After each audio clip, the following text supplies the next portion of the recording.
आज मैंने बनाए हैं ये ड्राई फ्रूट और गुड़ के लड्डू जो कि खाने में बहुत ही टेस्टी होते हैं और इन्हें बनाना भी बहुत ही इजी है। नमस्कार, मेरे YouTube channel Hema happy kitchen में आपका स्वागत है। तो आज हम ड्राई फ्रूट और आटे के लड्डू बनाएंगे। तो इन्हें बनाना भी बहुत ही इजी है। अगर आप मेरी सारी ट्रिक्स को फॉलो करेंगे तो आपके लड्डू भी बहुत ही टेस्टी बनेंगे।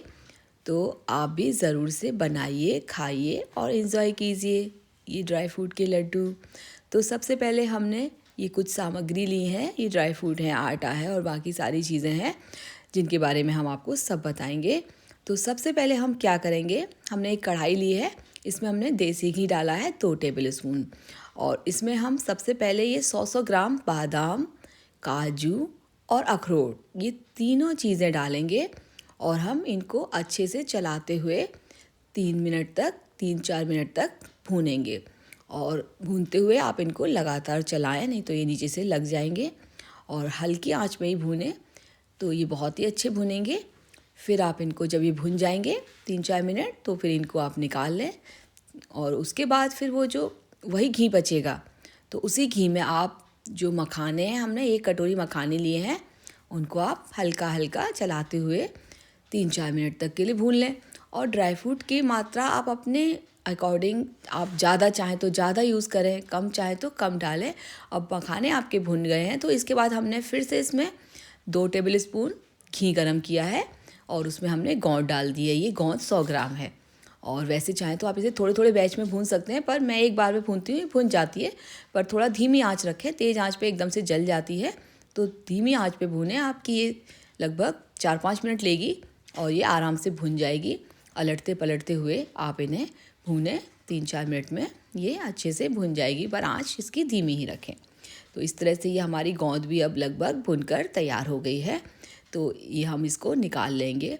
फिर उसके बाद हम इसमें बाकी की चीज़ें भूनेंगे और थोड़ा घी और हम इसमें ऐड करेंगे। और ये हमने आटा लिया है, ये आटा हमने लगभग 400 ग्राम लिया है। ये गेहूं का आटा है। तो इसको हम धीमी धीमी आंच पर भूनेंगे लगभग 7-8 मिनट तक।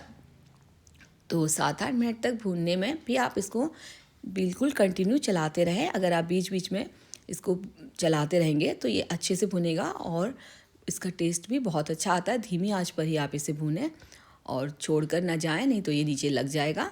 और इस तरह से ये हमने 7-8 मिनट भून लिया है। आटे में से एक अच्छी सी खुशबू आने लगी है। तो ये आटा हमारा भुनकर तैयार हो गया है। फिर हम इसको भी कढ़ाई में से अलग कर देंगे और फिर हम उसके बाद थोड़ा सा घी और डालेंगे। और उसमें कुछ चीज़ें हैं हमारी जो बची हैं, ये किशमिश है। भूनकर भी इनका टेस्ट बहुत ही अच्छा आता है। थोड़ी सी हमने किशमिश ली हैं, ये भी 100 ग्राम है। और थोड़े से हमने ये छुआरे लिए हैं, 7-8 थे, इतने ही थे मेरे पास, तो मैंने, आप ज़्यादा भी ले सकते हैं। उनको भून लेंगे। और उसके साथ ही मैंने इसमें जो हमने नारियल लिया है, लगभग 1 कटोरी, आधा नारियल है ये, इसको भी हमने डाल दिया साथ में। ये भी भुन जाएगा। ये 3-4 मिनट तक इनको आप भून लीजिए, बड़े अच्छी खुशबू आने लगेगी। तो तब तक ये भुन जाएंगे। और फिर जब ये भुन जाएंगे तो आप इन्हें भी कढ़ाई में से निकाल दें। और ये सारी चीज़ें जो आप भूनें तो आप इन्हें कंटिन्यू चलाते रहें, नहीं तो ये नीचे से लग जाती हैं और ऊपर से कच्ची रह जाती हैं। तो फिर अब ये हमारी चीज़ें भुन गई हैं, इसमें से भी अच्छी सी खुशबू आने लगी हैं, हल्का हल्का कलर चेंज हो गया है इनका। तो अब इन्हें भी हमने निकाल लिया है। ये सारी चीज़ें तो हमें मिक्स करनी है, तो हमने इसको आटे में ही डाल दिया है, आटे की थाली में ही। और ये जो सारे जो ड्राई फ्रूट हमारे भुन गए हैं, इनको भी हम क्या करेंगे, ये ग्राइंडर में, मिक्सर ग्राइंडर में ग्राइंड कर लेंगे। और हल्का बस एक बार आप चलाएं तो ये बिल्कुल दरदरा सा पिसेगा, बहुत ज़्यादा बारीक नहीं करना है। तो पल्स मोड पर चलाएंगे तो आपका ये अच्छा सा पाउडर तैयार हो जाएगा। इसी तरह से हमने सारी चीज़ें, ये तीनों चारों चीज़ें, मखाने भी इसमें साथ में हमने डाल लिए और ये इसका पाउडर सा बनकर तैयार हो गया है, दरदरा।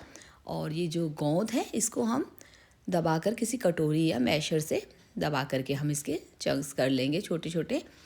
और इसको भी अच्छे से पाउडर जैसा बना लेंगे जितना हो सकता है। और उसके बाद हम ये दोबारा से वो कढ़ाई हम चढ़ाएंगे और उसमें हमने ये लगभग 700 ग्राम गुड़ लिया है और उसमें लगभग हम 100 ml, 100-150 ml पानी डालेंगे और इसको गलने तक इसको पकने देंगे। और लगभग 5-6 मिनट तक ये जब ये पक जाएगा तो उसके बाद में ये थोड़ा खौलने लगेगा और हमारी चाशनी इसकी गुड़ की बनकर तैयार हो जाएगी। और कोई इसे हमें तार वाली चाशनी नहीं बनानी है, बिल्कुल अच्छे से चिपचिप करने लगेगी तो बिल्कुल ठीक है, चाशनी बनकर तैयार हो जाएगी। तो फिर हम इसमें कुछ चीज़ें हम ऐड करेंगे। इसको पकते हुए 5-6 मिनट हो गए हैं।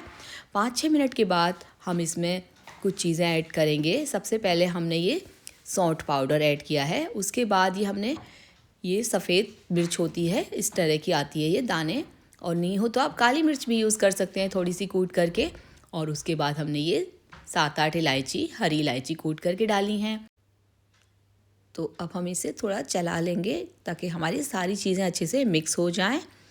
और इसके अलावा हमने इसमें पॉपी सीड्स भी डाले हैं, तो आप डालना चाहें तो डालें, नहीं तो स्किप भी कर सकते हैं।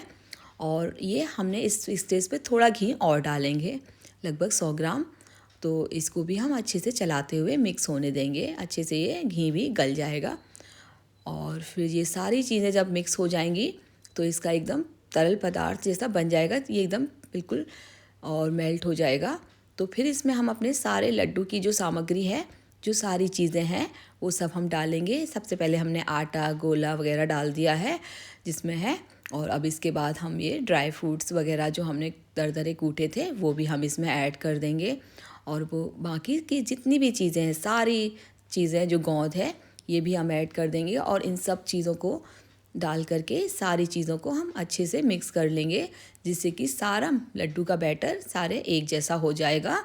और हम इसको अच्छे से मिक्स करके फिर थोड़ी देर के लिए ठंडा होने के लिए रखेंगे, जिससे कि हम उसके बाद इसके लड्डू बनाएंगे, क्योंकि अभी तो ये काफ़ी गर्म है। तो जब ये लड्डू का बैटर थोड़ा ठंडा हो जाएगा, यानी कि गुनगुना जैसा होगा, तब हम इसके लड्डू बांधना शुरू करेंगे और हम अपने मनपसंद साइज़ के लड्डू बनाएंगे। हमने इसके लड्डू ना ज़्यादा बड़े बनाए हैं ना ज़्यादा छोटे, बिल्कुल मीडियम साइज़ लड्डू बनाए हैं। और इतने बैटर से हमारे 60 लड्डू बनकर तैयार हो गए हैं। तो आप भी मेरी रेसिपी देखिए, बनाइए, खाइए और इन्जॉय कीजिए। तो अगर आप एक बार इन लड्डुओं को बना लेंगे तो आपके ये लड्डू 3 महीने तक भी ख़राब नहीं होंगे। आप पूरी सर्दी भर इन्हें एंजॉय कर सकते हैं। तो आप भी ज़रूर से इन्हें बनाइएगा। और अगर आपको मेरी रेसिपी पसंद आए तो मेरे चैनल को सब्सक्राइब कीजिए, लाइक कीजिए, कमेंट कीजिए और शेयर कीजिए। Thanks for watching. Take care and bye bye.